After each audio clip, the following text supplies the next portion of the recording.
12 பாவகங்களும் ஒரு ஜாதகருக்கு செயல்படாதுங்க. வணக்கம், நான் உங்கள் விக்கி ப்ரோஸ். நமக்கு எண்கணி ஞானத்தையும் வேத ஜோதிட ஞானத்தையும் ஆன்மீக ஞானத்தை வழங்கிய அனைத்து குருமார்களுக்கும் நன்றி. என்ற அதே வேளையில் இது ஒரு ஜோதிட விளக்கு வீடியோ விருப்பம் உள்ளவர்கள் தொடர்ந்து பார்க்கலாம். நமது 18VUR யூடியூப் சேனலை சப்ஸ்கிரைப் பண்ணியிருக்கின்ற அனைத்து தோழிகளுக்கும் நமது நன்றிகள். ஒரு கேள்வி, அண்ணன், லக்னாதிபதிக்கு வீடு கொடுத்தவன் உச்சம் இல்லை ஆட்சி பெற்று வர்க்கோத்தமம் அடைந்தால் will be similar like உச்சம் or no? ஓகே, கேள்வி என்ன? லக்னாதிபதிக்கு வீடு கொடுத்தவன் உச்சமாக இருந்தாலே அந்த ஜாதகம் ஒரு பலமான ஜாதகம், அந்த தசை அந்த ஜாதகருக்கு நல்ல பலனை செய்யும் அப்படின்றத எல்லா இடங்கள்லையும் பேசுகிறோம். இவர் என்ன கேட்குறாரு?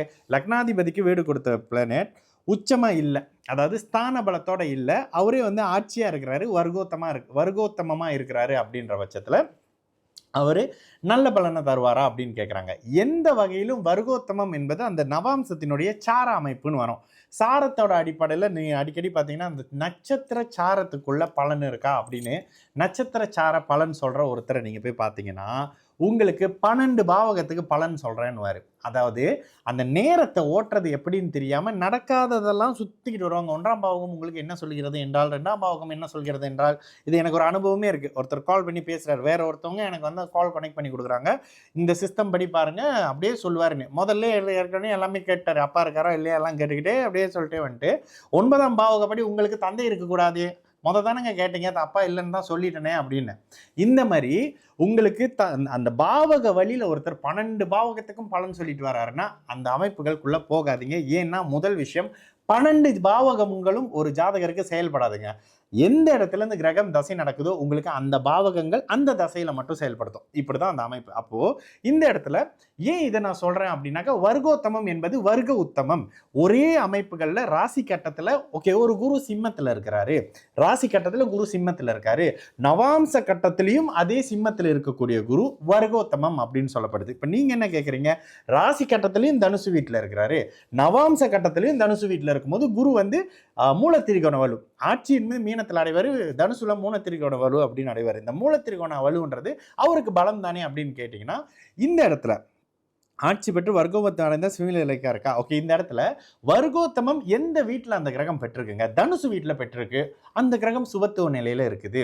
பௌர்ணமி சந்திரன் அமைப்புகள்ல இருந்து பிறந்த அவங்களுக்கு கடக வீட்டில் ஒரு கிரகம் இருக்கு, சூப்பர் சுபத்துவமாக இருக்கு. சனியின் வீட்டில் ஒரு கிரகம் இருக்கு, அந்த கிரகம் டல்லா இருக்குது. சனியோட மகர கும்பத்துல டல்லா இருக்குது. செவ்வாயுடைய இந்த அமைப்புகள்ல செவ்வாயுடைய மேஷ விருச்சக வீடுகளில் இருக்காரு. செவ்வாய் உச்சமாக இருந்தாலும் கூட நவாம்சத்தில் அந்த வீடுகள் அவங்களுக்கு ஒரு சாதகம் இல்லாத பாவர், இயற்கையிலேயே அவங்க பாவர். செவ்வாய் முக்கால் பாவர், சனி முழு பாவர், சூரியன் அரை பாவர்ன்ற கேட்டகரியில் வராங்கல்ல. இந்த அமைப்புகளில் வர்க்கோத்தமம் நட்சத்திர அமைப்புகளில் நீங்கள் என்னத்தை பார்ப்பீங்க? நவாம்சத்தில் நவாம்ச சுபத்துவம். ராசி கட்டத்தில் உங்களுக்கு கன்ஃபியூஸ் வந்துடுதுங்க.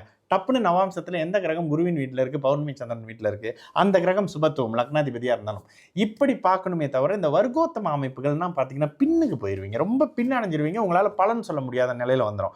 எடுத்தோடனே ஒருத்தர் எதுக்கு ஜாதகம் பார்க்க வந்திருக்காரு அப்படின்றது நீங்கள் 10 விஷயம் பேசுறதுல 8 விஷயம் சொல்லிடணுங்க. இந்த விஷயத்துக்கு வந்திருக்கீங்க என்னம்மானோடனே 2 நாள் மணிக்கு அம்மா அடுத்து 8ஆம் மாதத்துக்கு 93 பிறந்த குழந்தை, 93 குழந்தை, பொண்ணு குழந்தை, ஜாதகம் எடுத்தோன்னே 7ஆம் மாதத்துக்கு பிறகு 8ஆம் மாதத்துக்கு பிறகு கல்யாணம் வரப்போதேம்மா என்ன கேட்கணுன்னு அடுத்த செகண்ட் நாள் தாங்க அதை கேட்கத்தான் கால் பண்ணோம் அப்படின்னு.